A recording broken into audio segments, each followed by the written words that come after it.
My name is Isaac Jr Olowolafe, President and CEO of Dreammaker Inc., an asset management company focused on real estate insurance and private equity. I was born in Nigeria, 1983, and my parents moved us here when I was 4 years old, and we grew up in Toronto. The reason why we ended up moving here at that age, my dad actually in around 1978 went to school here in Canada, went to Ryerson at the time while it was a college, and then went to school in Algonquin College in Ottawa and graduated out of there. And then after that was done, moved back home to Nigeria. And my mom, who was working within one of the university hospitals in Nigeria, had the opportunity to transfer to a hospital here in Toronto. So those two reasons were the reason why they chose Canada and specifically Toronto to come down. For me, there was two sort of dreams initially. Growing up in Toronto, sports was something that I played a lot of. Very early as a young boy, I definitely wanted to play soccer, hopefully get scouted, go to Europe, play for Nigeria, play for Canada. And that was part of the reason why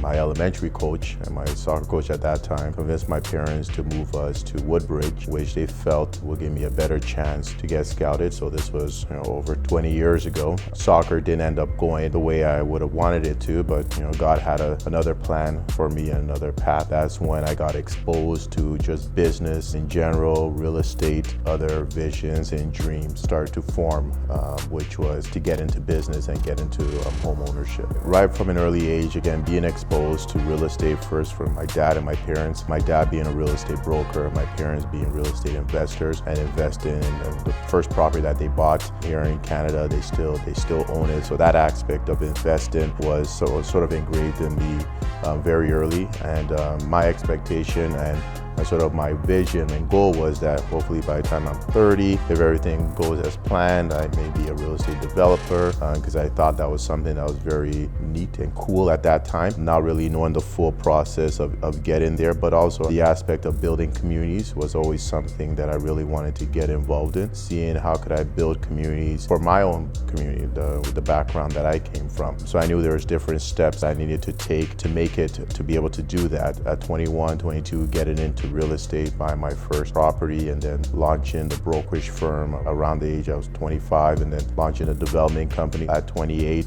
So all that were different pieces and steps that I had to take to chase the ultimate dream, which was being able to sort of become a developer in the city, which I was able to achieve that dream by 28.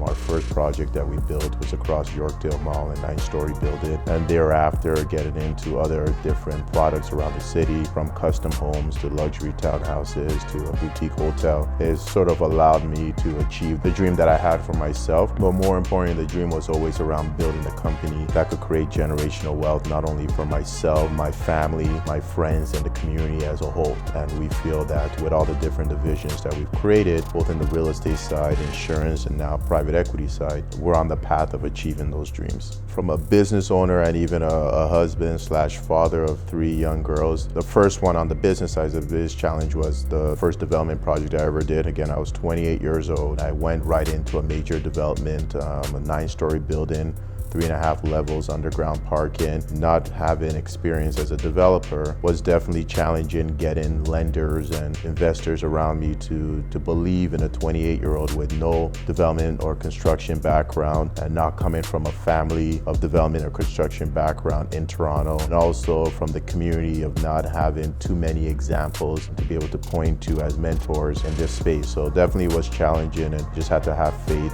not only in myself, but that God didn't place me in this position for no reason, and sort of holding on to that faith allowed me to sort of put together the right team. After hundreds of no's, able to get the 1 or 2 yeses that continued to allow me to push through towards that first project. And those that said no previously are now saying yes. Definitely been a great challenge to overcome with a lot of hard work and definitely a team effort. There's a lot of people that once the ball got going, trusted me and believed in me. That was a responsibility that I didn't take lightly. Made sure that it was a project that was finished on time and successful for all parties involved in. As a husband and a father of 3, balancing the two and making sure that on the family side wasn't left on the side as I tried to build various businesses and the various projects that I was jumping into to. So those were definitely the two hardest decisions of how to manage and making sure that I'm very much still active with the raising of our kids, especially as they started to get into school. So I made it a point of duty to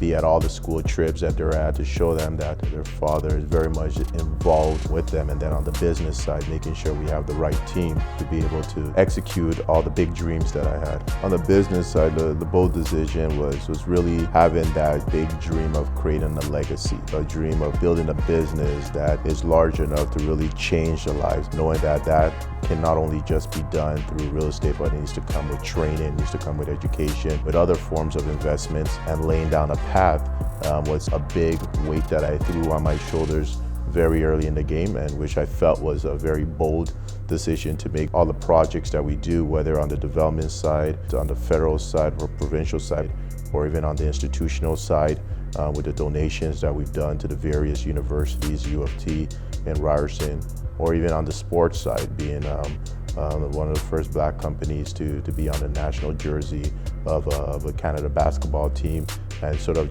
replacing Bell Canada. So doing all these major bold moves is what has allowed us to really go down a path of sort of creating that legacy, and having others that are young within the community looking up and saying, okay, you know what, we could also dream big and work hard towards it, and know that Canada is an environment that we could achieve those dreams. Ryerson has been a university that has had an edge when it comes to even the real estate program, the tech and innovation. That's why we chose that university to be able to launch the program that we launched, which is the BIF, the Black Innovation Fellowship, the first Black tech incubator out of any Canadian university. So we're excited about that because we see that as a platform that's going to change the stats that comes out within the Black community when it talks about small and medium-sized businesses within the community and the economic impact that program is going to have in the society. The room, the digital media room on Yonge and Dundas, and it was within the new Student Learning Center. Again, it was a lot of excitement because going to U of T or going to any major institution, to be able to see a room or an auditorium or an atrium named with a name that you could recognize at least once a month, or sometimes a couple times a month. We'll get a student that's from the African community or even from the Black community that will reach out and say, seeing the name, being able to connect with the name, and knowing right off the bat is a name that's connected to their background, gives them a lot of inspiration, hope, drive, and that's really what we were trying to do when we decided to do that partnership, to touch at least even if it's one person, to say, you know what, if he could do it, I could do it as well. I didn't see that when walking through the halls while I was in university, and it wasn't until I graduated that I realized, wow, these are individuals that are either in business or other walks of the world that either gave a donation or did a partnership with the university to have this auditorium that other people walk in those halls could see those names and actually connect. So that was one of the driving force. And now I see others within the community now saying, okay, you know what, I want to do something like that. And I think it's very important.